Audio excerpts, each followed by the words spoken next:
Good morning, students. Last class we discussed with what is biotechnology, development of biotechnology, the major focus of biotechnology, interdisciplinary fields of biotechnology, and last historical events of biotechnology. Today we are going to learn about traditional biotechnology. As described earlier, it is the kitchen technology developed by our ancestors that was using the fermenting bacteria. Thus, it includes the process that is based on the natural method of organisms. Traditional biotechnology அப்படினா இது ஏற்கனவே நம்ம சொன்ன ancestor method, பழங்காலத்துல இருந்த நம்ம மூதாதையர்கள் கண்டுபிடிச்ச ஒரு மெத்தட்ஸ்.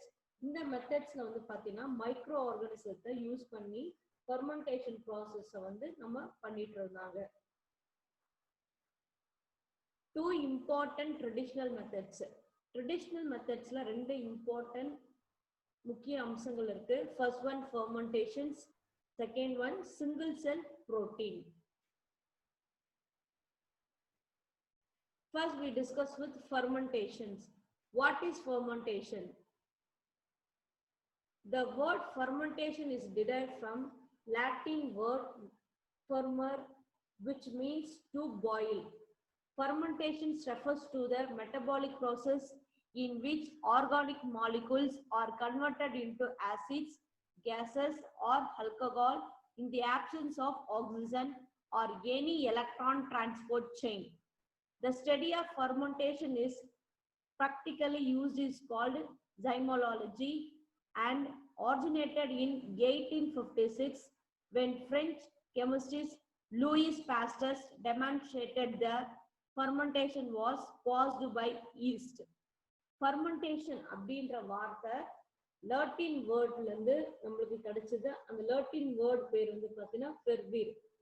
இந்த ஃபெர்மெண்டேஷன் வந்து பாத்தீங்கன்னா ஒரு மெட்டபாலிக் ப்ராசஸ். இந்த மெட்டபாலிக் ப்ராசஸ்ல ஆர்கானிக் மாலிகுல்ஸை வந்து நம்ம கன்வெர்ட் பண்றோம். என்னவா கன்வெர்ட் பண்றோம்னா first one acids, second one cases, third one alcohol. இந்த ப்ராசஸ் நடக்கும்போது ஆப்சன்ஸ் ஆஃப் ஆக்சிஜன், அதாவது ஆக்சிஜன் இல்லாம இந்த ப்ராசஸ் நடக்க போகுது. ஃபெர்மெண்டேஷனை பத்தி படிக்கிற படிப்பு நம்ம என்னன்னு சொல்றோம்னா சைமோலாஜி அப்படின்னு சொல்றோம். இந்த இயர் 1856ல லூயிஸ் பாஸ்டர்ஸ் அப்படின்றவர் தான் ஃபர்ஸ்ட் ஃபெர்மெண்டேஷனை ஈஸ்ட்ல நடக்குது அப்படின்றது நம்மளுக்கு கண்டுபிடிச்சாங்க. Second important topic is bioreactor, that means fermentor. Bioreactor அப்படினா என்னன்னு அப்படி பார்க்க போறோம். Bioreactor is a vessels or a container that is designed in such a way that it can provide an optimum environment in which microorganisms or their enzymes interact with a substrate to produce that required product. The bioreactors aerations, aggregations, temperature and pH are controlled. Bioreactor அப்படின்றது ஒரு ஃபெர்மெண்டேஷன்ஸ் ஓட vessels, அதாவது நொதித்தல் நடக்கிறதுக்கு தேவையான வெசல்ஸை நம்ம என்னன்னு சொல்றோம்னா பயோரியாக்டர் அப்படின்னு சொல்றோம். இந்த பயோரியாக்டர் வந்து பாத்தீங்கன்னா என்விரான்மெண்ட்ல என்ன டெம்பரேச்சர் இருக்குமோ அந்த மைக்ரோ ஆர்கானிசம் இல்லைன்னா அந்த என்சைம் ப்ராசஸ் நடக்கிறதுக்கு அதுக்கு தேவையான எல்லா அமைப்பும் அதுல வந்து பிரசன்ட் ஆயிருக்கும், ரெக்வயர்டா இருக்கும். இந்த பயோரியாக்டர்ல வந்து பாத்தீங்கன்னா ஏரியேஷன் காற்றோட்டம், அக்ரிகேஷன்ஸ் கிளர் ஊட்டம், டெம்பரேச்சர் வெப்பநிலை, pH இது எல்லாமே வந்து பாத்தீங்கன்னா அந்த மைக்ரோ ஆர்கானிசம் அது உள்ள வளர்ந்து ஃபெர்மெண்டேஷன் ப்ராசஸ் மூலியமா ஆசிட்ஸோ கேசஸ் ஆர் ஆல்கஹாலிக் ப்ராசஸ் வந்து நம்மளுக்கு கிடைக்கிறதுக்கு தேவையான எல்லா கண்டிஷன்ஸும் அதுல வந்து பாத்தீங்கன்னா கண்ட்ரோல்டா நம்ம வச்சிருக்கிறோம். So இந்த vessels தான் நம்ம என்னன்னு சொல்றோம்னா பயோரியாக்டர் அப்படின்னு சொல்றோம். In this slide shown structure of bioreactors and parts of bioreactors. Next one, fermentation involves two processes, namely upstream and downstream process. Fermentation நடக்கிறதுல ரெண்டு process இருக்கு. First one upstream process, then another one is downstream process. First one upstream process. all the process before starting of the fermenter, such as sterilization of the fermenter, preparations and sterilization of culture medium, and growth of the suitable inoculum are called upstream process. Upstream process வந்து பாத்தீங்கன்னா fermentation start பண்றதுக்கு முன்னாடி இருக்கிற எல்லா ஸ்டெப்ஸையும் நம்ம என்னன்னு சொல்றோம்னா upstream process அப்படின்னு சொல்றோம். இந்த upstream processல நம்ம யூஸ் பண்ற வெசல்ஸை வந்து பாத்தீங்கன்னா ஸ்டெரிலைசேஷன் பண்றது, அதாவது கிளீன் பண்ற process. Next one culture medium and growth of the substrate inoculation. அந்த சப்ஸ்டன்ஸ் வளர்றதுக்கு தேவையான எல்லா பொருட்களையும் நம்ம செக் பண்ணி கிளீன் பண்ணி வைக்கிற ப்ராசஸ் நம்ம என்னன்னு சொல்றோம்னா அப்ஸ்ட்ரீம் ப்ராசஸ் அப்படின்னு சொல்றோம். Second one downstream process. All the process after the fermentation process is known as the downstream process. This process includes distillations, centrifugation, filtration, and solvent extraction. Mostly this process involves the purification of the desired product. Downstream process அப்படின்னா fermentationக்கு அப்புறமா நடக்கிற process நம்ம என்னன்னு சொல்றோம்னா downstream process அப்படின்னு சொல்றோம். இந்த ப்ராசஸ்ல என்னென்ன ஸ்டெப்ஸ் இன்வால்வ் ஆக போகுதுன்னா first one distillations, second one centrifugations, third one filtration, and fourth one solvent extractions. Mostly this process involves the purification of the desired product. இதுல முக்கியமானது என்ன பாத்தீங்கன்னா நம்ம விருப்பம் உள்ள எல்லா பொருட்களையும் தூய்மைப்படுத்துற ப்ராசஸ் நம்ம என்னன்னு சொல்றோம்னா downstream process. So fermentation involves two process, namely upstream process, then another one downstream process. So upstream process அப்படின்னா before sterilization, downstream அப்படின்றது after fermentation process. Second one, procedure of fermentation. Fermentationல என்னென்ன ஸ்டெப்ஸ் இருக்கு, என்னென்ன செயல்முறைகள் இருக்கு அப்படின்னு பார்க்க போறோம். First one, depending upon the type of product bioreactor is selected. So இதுல ஃபர்ஸ்ட் ப்ராசஸ் வந்து பாத்தீங்கன்னா நம்ம எந்த ப்ராடக்ட்டை சேர்ந்துக்கிறோமோ உற்பத்தி பண்ண போறோமோ அதை பேஸ் பண்ணி பயோரியாக்டரை நம்ம செலக்ட் பண்ணணும். Second one, a suitable substance in liquid media is added at a specific temperature, pH, and then dilute.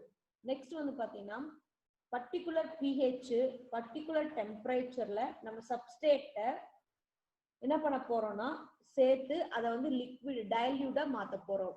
And third process, the organisms is added to it. Third one நம்ம என்ன பண்ணா இதெல்லாம் ready ஆனதுக்கு அப்புறம் நம்ம எந்த micro ஆர்கானிசத்தை இல்ல எந்த பிளான்ட்ஸோ இல்ல எந்த அனிமல்ஸோ இல்ல எந்த பார்ட்ஸை வந்து ரெடி பண்ணி வச்சிருக்கோமோ அதை வந்து அதுல ஆட் பண்ண போறோம். Fourth one, then it is incubated at a specific temperature for this specific time. Next one, particular timeல particular temperatureல அதை நம்ம மெயின்டைன் பண்ணணும். And fifth one, the incubations may either be aerobic or anaerobic. Next one வந்து பாத்தீங்கன்னா அந்த இன்குபேஷனுக்கு தேவையான structure வந்து பாத்தீங்கன்னா அரோபிக்கா இருக்கலாம், தென் another one ஏரோபிக்கா இருக்கலாம். அதாவது காற்று இருக்கிற அமைப்பாகவும் இருக்கலாம், காற்று இல்லாத அமைப்பாகவும் இருக்கலாம்.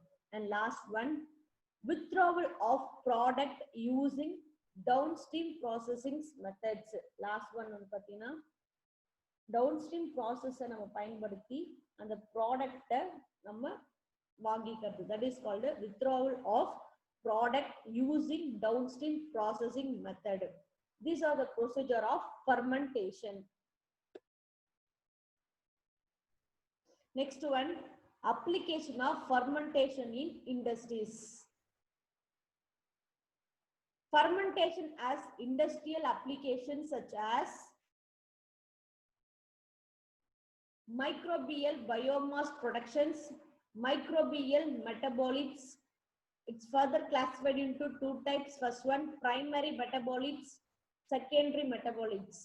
Third one, microbial enzymes. And fourth one, bioconversion, biotransformation or modification of these substrates.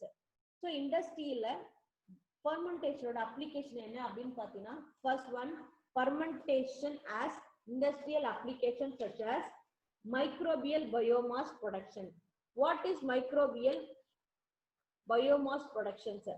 Microbial cells like algae, bacteria, yeast, fungi are grown, directed and use a source of complete protein called single cell proteins, which serves as human food or animal feed.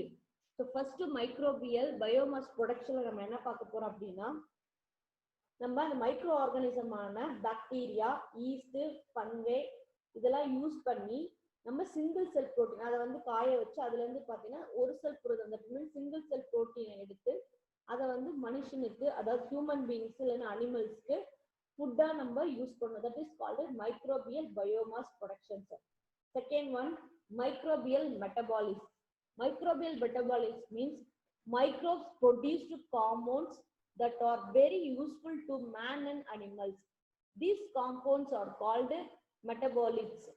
Metabolites is further classified into two types. First one, primary metabolites, and another one, secondary metabolites. Microbial metabolites la microorganisms வந்து பார்த்தீங்கன்னா human பீயிங்ஸ்க்கும் அனிமல்ஸ்க்கும் ரொம்ப யூஸ்ஃபுல்லான chemical சப்ஸ்டன்ஸை நம்மளுக்கு produce பண்றாங்க. So இதை base பண்ணி microbial metabolites is further classified into two types. First one, primary metabolites, secondary metabolites. First we discuss with primary metabolites. Primary metabolites means metabolites produced for the maintenance of life process of microbes are known as primary metabolites. Example, ethanol, citric acid, lactic acid and acetic acid. Primary மெட்டபாலிட்ஸ்ல வந்து பார்த்தீங்கன்னா micro organism மூலியமா உருவாக்கக்கூடிய first பாரம்பரிய அதாவது traditional oriented substance called primary metabolites substance. For example ethanol, citric acid, lactic acid and acetic acid. Second one, secondary metabolites. Secondary metabolites means secondary metabolites are those which are not required for the vital life process of microbes but have valuable added nature.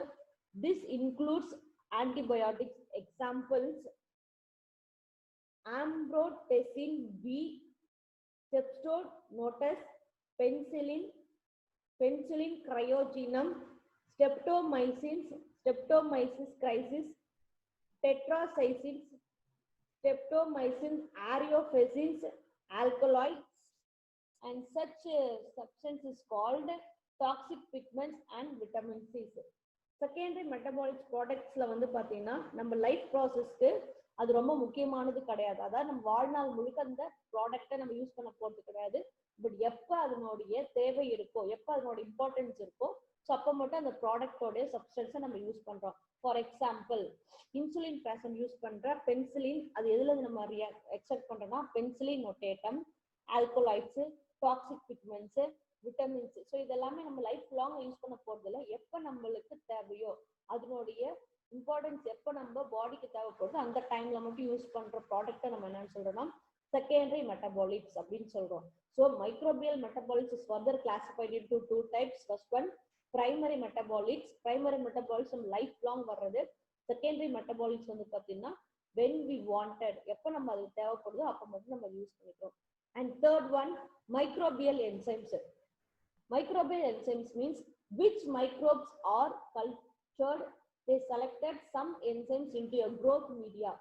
These enzymes are industrially used in detergents, food processing, brewing and pharmaceutical. Example, protease, amylase, zymerase and lipase. Microbial enzymes அப்படின்னா some microorganismல இருந்து நம்ம extract பண்ணி எடுக்கிற அந்த substance நம்ம என்னன்னு சொல்றோம்னா enzymes அப்படின்னு சொல்றோம். இந்த என்சைம்ஸ் வந்து பார்த்தீங்கன்னா எந்தெந்த ஃபீல்டெல்லாம் யூஸ் ஆயிட்டு இருக்கு அப்படின்னா டிடர்ஜென்ட் யூஸ் பண்றோம்ல அது, நெக்ஸ்ட் ஒன் பார்த்தீங்கன்னா பீவரிங் மதுபானம் எடுக்கிறது, நெக்ஸ்ட் ஒன் மெடிசன்ஸ். ஸோ இந்த இடத்துல எல்லாம் வந்து பார்த்தீங்கன்னா இந்த என்சைம்ஸ் யூஸ் ஆகுது.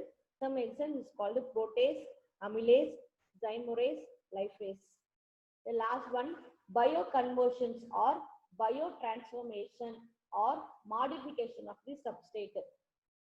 The fermenting microbes has the capacity to produce valuable product. Example, conversion of ethanol to acetic acid vinegar, isoponal to acetones, sorbitol to sorobs.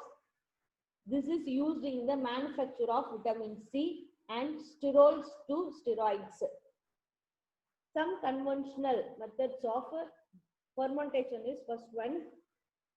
Fermentation process மூலமா microorganisms வந்து some substance வந்து நம்மளால react பண்ணி எடுக்க முடியும். First one வந்து பாத்தீங்கன்னா ethanol, அதாவது அசிட்டிக் ஆசிட்ல இருந்து வினிகர், நெக்ஸ்ட் ஒன் ஐசோப்ரோபனால்ட்ல இருந்து அசிட்டோன், நெக்ஸ்ட் ஒன் சார்பிட்டால்ல இருந்து சார்பேஸ், நெக்ஸ்ட் லாஸ்ட் ஒன் ஸ்டெராய்ட்ஸ்ல இருந்து பாத்தீங்கன்னா ஸ்டெராய்ட்ஸ் அப்படின்ற சப்ஸ்டன்ஸ் நம்மளால எக்ஸ்ட்ராக்ட் பண்ணி எடுக்க முடியும்.